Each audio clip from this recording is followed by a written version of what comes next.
Selamat pagi Bapak Ibu Guru. Salam sejahtera bagi kita semua. Assalamualaikum warahmatullahi wabarakatuh.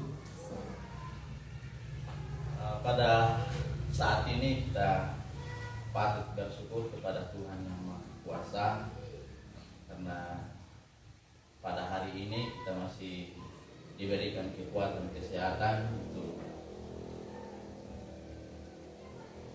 melakukan tugas dan aktivitas kita sebagai pendidik dengan baik. Nah, sebagaimana yang lalu bahwa kami sudah mengikuti bimbingan teknik pembelajaran mendalam dan penggunaan AI dalam proses belajar mengajar di sekolah. Nah, pada saat ini kami akan mengimbaskan materi yang sudah kami dapatkan di pelatihan yang lalu. Nah, materi yang kami sudah dapatkan yaitu bimbingan teknik tentang perencanaan pembelajaran sekaitan dengan perencanaan pembelajaran mendalam atau deep learning.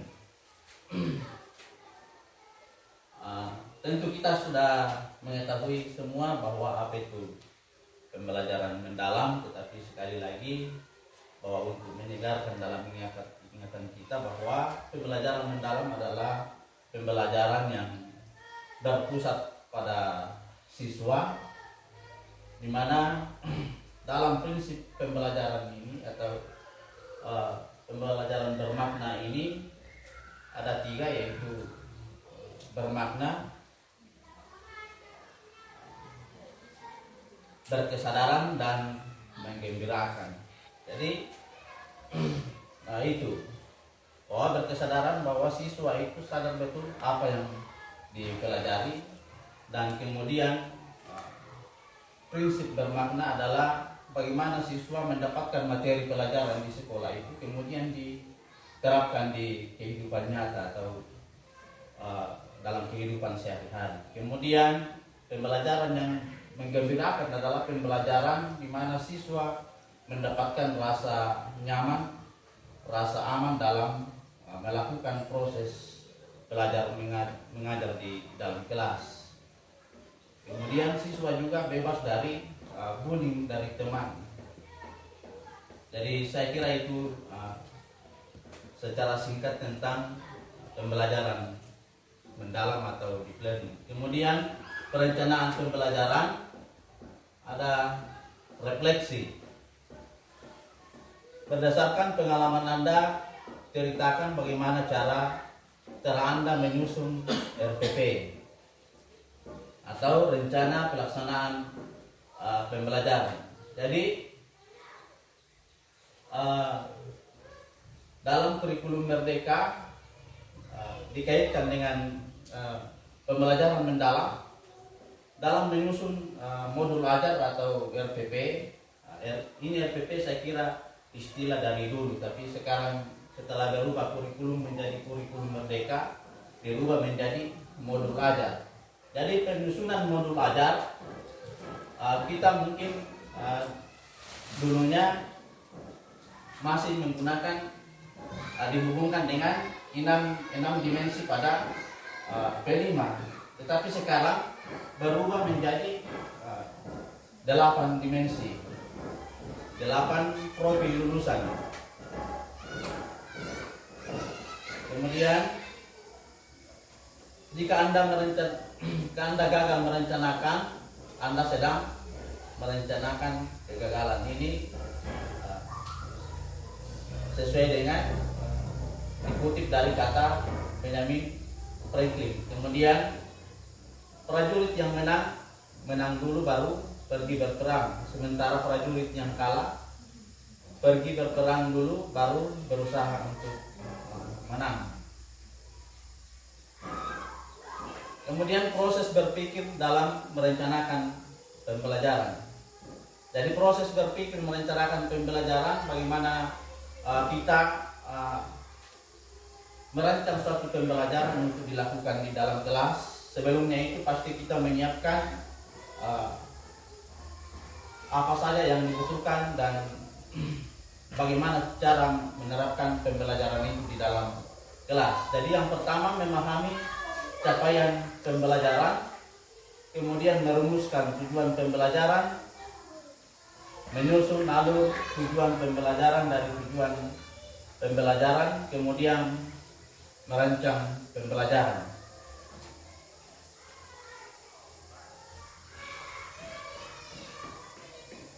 Perencanaan pembelajaran mendalam yang pertama ya identifikasi. Identifikasi meliputi mengidentifikasi kesiapan murid, kemudian memahami karakteristik materi pelajaran, menentukan dimensi profil lulusan. Ya, jadi itu yang diidentifikasi dalam perencanaan pembelajaran mendalam. Jadi ada 3, mengidentifikasi kesiapan murid, karakteristik materi, dan menentukan dimensi profil lulusan. Kemudian yang kedua, desain pembelajaran. Bagian dari desain pembelajaran ada menentukan tujuan pembelajaran, menentukan kerangka pembelajaran, ya, seperti praktis pedagogis, kemitraan pembelajaran, lingkungan pembelajaran, dan pemanfaatan digital. Kemudian C, menentukan topik pembelajaran yang kontekstual dan relevan, mengintegrasikan lintas disiplin ilmu yang relevan dengan topik. Jadi bagian C dan D ini opsional, jadi bisa dilakukan, bisa juga tidak. Ya. Kemudian yang ketiga yaitu pengalaman belajar. Merancang pembelajaran dengan prinsip berkesadaran, bermakna, dan menggembirakan. Bagian B kemudian mendeskripsikan pengalaman belajar, memahami, mengaplikasi, dan berefleksi. Asesmen, ada asesmen pada awal pembelajaran, asesmen pada proses pembelajaran, dan asesmen pada akhir pembelajaran. Jadi itulah bagian-bagian dalam perencanaan pembelajaran.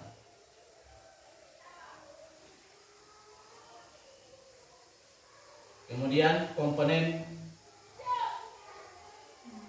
minimum pembelajaran.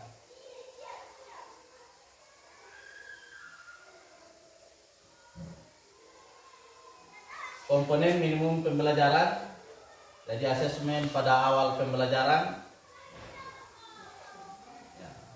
menuliskan strategi penilaian yang digunakan pada awal pembelajaran dan tindak lanjut hasil asesmen awal. Kemudian dimensi profil lulusan, pilihlah dimensi profil lulusan yang akan dicapai dalam pembelajaran. Keimanan dan ketakwaan kepada Tuhan Yang Maha Esa. Jadi saya tidak perlu lagi bacakan ini sampai 8. Saya kira kita semua tahu profil lulusan.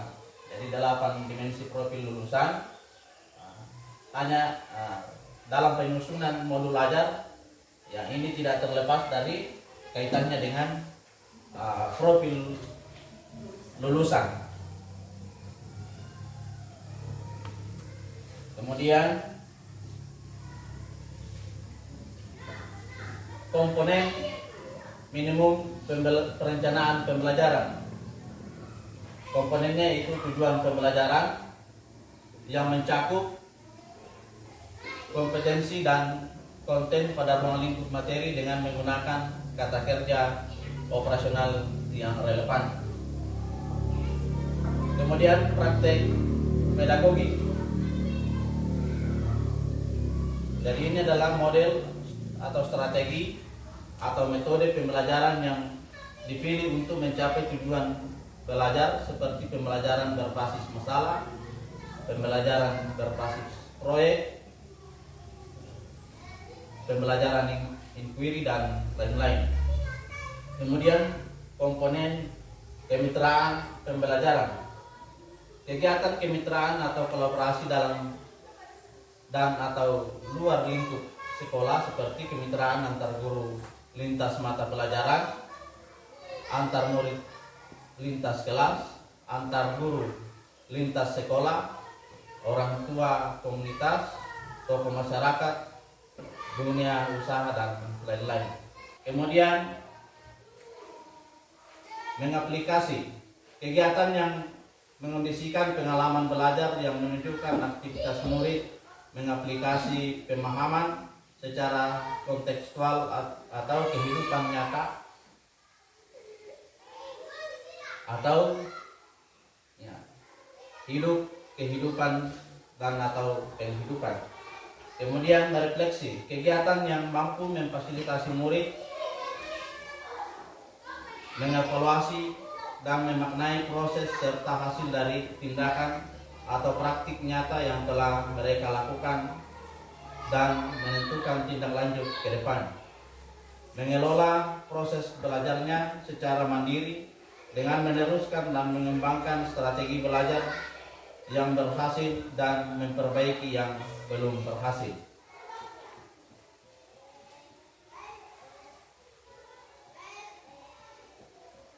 Komponen minimum perencanaan pembelajaran, teknik dan instrumen penilaian yang digunakan pada proses dan akhir pembelajaran. Asesmen dalam pembelajaran mendalam dilaksanakan melalui 1. Asesmen sebagai pembelajaran, penilaian diri dan penilaian sejawat. 2. Asesmen untuk pembelajaran yang menekankan pada umpan balik. Dan 3. Asesmen hasil pembelajaran yang menekankan pada pencapaian dan tindak lanjut. Contoh penilaian sejawat, penilaian diri, penilaian proyek, penilaian produk, observasi, portofolio, penilaian berbasis kelas, penilaian kinerja, tes tertulis, dan tes lisan. Ya. Jadi praktik pembuatan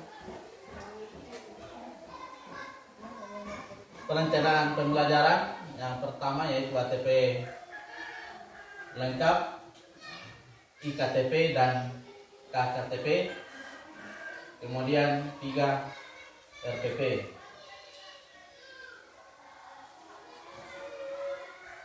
Jadi saya kira itulah materi yang kami paparkan sesuai dengan materi yang kami sudah dapatkan di pelatihan yang lalu tadi. Sekiranya ada yang mau ditanyakan nanti setelah pemaparan materi kedua yaitu co-curricular, dan kepada yang akan membawakan materi co-curricular yang memberi kesempatan. Terima kasih kepada Pak Guru yang telah membawakan materi yang pertama, dan dalam kesempatan ini saya akan membawakan materi yang kedua yaitu materi co-curricular. Yang saya hormati Ibu Kepala Sekolah dan Bapak Ibu Guru yang boleh hadir pada saat ini. Jadi dalam penyampaian materi ini kami akan menyampaikan materi co-curricular sesuai dengan materi yang telah kami terima pada BIMTEK yang diadakan di Desa pada bulan lalu. Kita masuk di co-curricular. Apa itu co-curricular? Jadi pengertian co-curricular adalah kegiatan pembelajaran yang dilaksanakan untuk penguatan pendalaman dan atau pengayaan kegiatan intrakurikuler dalam rangka pengembangan kompetensi terutama penguatan karakter pada siswa. Nah, mengapa kegiatan kokurikuler itu penting? Ya, karena kokurikuler memiliki peran strategis untuk menjembatani antara pembelajaran konseptual di kelas dan penerapannya dalam kehidupan nyata, sehingga murid dapat mengembangkan kompetensi secara lebih utuh dan kontekstual. Nah, kompetensi dalam hal ini adalah 8 dimensi profil lulusan. Jadi seperti yang sudah disampaikan Pak Guru tadi, bahwa pemateri yang pertama, ya 8 dimensi profil lulusan ini ya sudah kita tahu semua, baik dalam pembelajaran intrakurikuler tadi sudah disampaikan oleh pemateri. Kemudian karakteristik kokurikuler. Yang pertama, memiliki tujuan untuk memperkuat satu atau lebih dari 8 dimensi profil lulusan. Ya, jadi dalam rencana tindak lanjut, yang pertama kegiatan penyimbasan materi BIMTEK, yang kedua penyusunan perencanaan intrakurikuler, yang ketiga penyusunan perencanaan kokurikuler atau program dan perencanaan kokurikuler. Ya, demikian materi yang bisa saya sampaikan pada hari ini. Ya. Jadi materi ini sesuai dengan materi yang telah kami terima dalam pelatihan BIMTEK yang lalu. Ya, semoga apa yang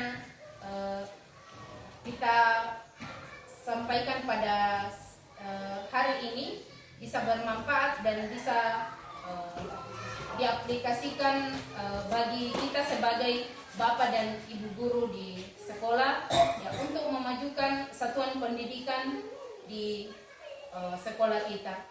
Demikian, atasnya saya ucapkan terima kasih.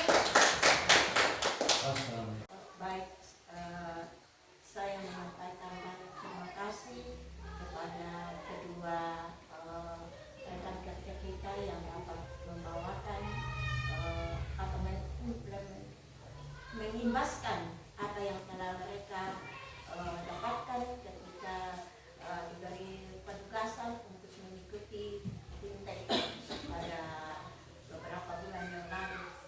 Dalam kegiatan pengimbasan pada saat ini, ya bukan bahwa kita saling memuji, tapi ya namanya diskusi, mengimbaskan kita berdiskusi. Tadi dalam pengimbasan yang dibawakan pertama di asesmen awal, ada asesmen yang saya mau sedikit mau tanya asesmen Pak Guru mengenai asesmen pada awal itu opsional. Ya, itu dituliskan opsional, artinya kita diberikan kebebasan untuk memilih apakah kita mau melakukan atau tidak. Ini pada saat proses belajar mengajar dilakukan dalam proses belajar mengajar, karena asesmen awal itu dilakukan ketika misalnya pada saat tahun ajaran yang baru ada misalnya asesmen diagnostik untuk mengetahui kemampuan awal siswa. Tetapi dalam proses belajar mengajar selanjutnya, yaitu opsional, artinya bisa dilakukan lagi atau bisa juga tidak. Tetapi alangkah bagusnya kalau kita melakukan hal itu karena untuk mengetahui kemampuan siswa dalam proses belajar mengajar. Ya. Kemudian profil lulusan yang ada, tetapi bisa juga tidak dipilih semua, tergantung bagaimana kita menghubungkan profil lulusan itu dengan pelajaran intrakurikuler, karena fungsi dari 8 profil lulusan ini, dimensi lulusan ini adalah untuk menguatkan karakteristik pelajaran itu, sehingga ini 8 profil lulusan digunakan untuk bagaimana menguatkan pemahaman siswa pada materi pelajaran yang diajarkan. Kembali saya karena tadi disampaikan bahwa penentuan koordinator kurikuler ini kembali ke satuan kepala satuan pendidikan. Yang saya mau tanyakan ini Pak mengenai Bapak Ibu mengenai alokasi waktu yang kalau tidak salah disampaikan bahwa dia fleksibel. Jadi kalau saya lihat tadi pemaparan dari PPP-nya Bapak Ibu yang Lebih cepat selesai daripada perencanaan yang kita sudah tentukan, sehingga waktunya itu fleksibel. Jadi bisa saja itu dalam satu semester ada 2 tema yang kita lakukan dalam penerapan 8 profil lulusan. Jadi saya kira itu yang maksudnya fleksibel. ya, itu fleksibel, waktunya fleksibel. Ya, jadi bisa saja itu dalam penerapan ini 8 dimensi profil lulusan, temanya itu bisa selesai sebelum Tidak sampai dengan ya, yang alokasi waktu yang ditentukan di satuan pendidikan Ya. itu. Ya, oke. jadi yang jelasnya ada bahwa dalam satu semester itu ada tema 8 profil lulusan itu kita sudah capai di dalam satuan pelajaran, karena ini tidak terfokus pada kelas masing-masing, tetapi ini secara ya dilakukan secara utuh di sekolah. Ya. Oh, kalau begitu itu yang membedakan P5 dengan kurikuler. Karena kalau P5 itu disesuaikan di kelas Masing-masing. Ya. sedangkan ini berarti dia Ya. satu kesatuan Ya, dari di- kelas 1 sampai kelas 6 kita hanya menentukan Ya. satu Satu tema untuk sekolah itu, sekolah ya, dalam itu. sekolah itu yang dicapai. Ya, memilih. Berarti kegiatannya sama nih Pak. Ya, kegiatannya sama. Alurnya itu sama. Ya. Nggak beda nih kayak kelas Ya, yang ke atas ya, ya. tapi dia hanya satu tema untuk satu sekolah kan. Kalau P5 dulu kan masing-masing kelas. Iya, misalnya kan kelas 6 kedua lingkungan. Ya. Nggak bisa dia bentuk kegiatannya memilah sampah organik dan anorganik, kan tetap dia peduli lingkungan. Ya. Nggak bisa dia begitu bentuk kegiatannya. Jadi karena dia ini Oh, kan satu. ya satu kesatuan, tapi dia tidak kelas menentukan masing-masing, tetapi satuan pendidikan itu yang menentukan tema dan itu akan diikuti oleh semua kelas. Ya, karena ini 8 dimensi profil lulusan, ada koordinatornya di sekolah. Kalau Dengan ya, lanjut. ya. Jadi itu Ya, kalau masalah koordinator Pak, di P5 juga itu ada yang mengkoordinir itu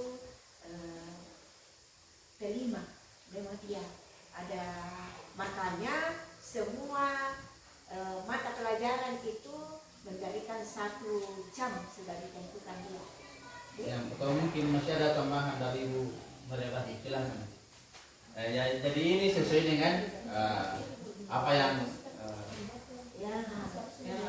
yang makanya saya tanyakan tadi karena ada juga yang sampaikan bahwa kurikuler ini sama dengan P5 tapi tidak seperti tim P5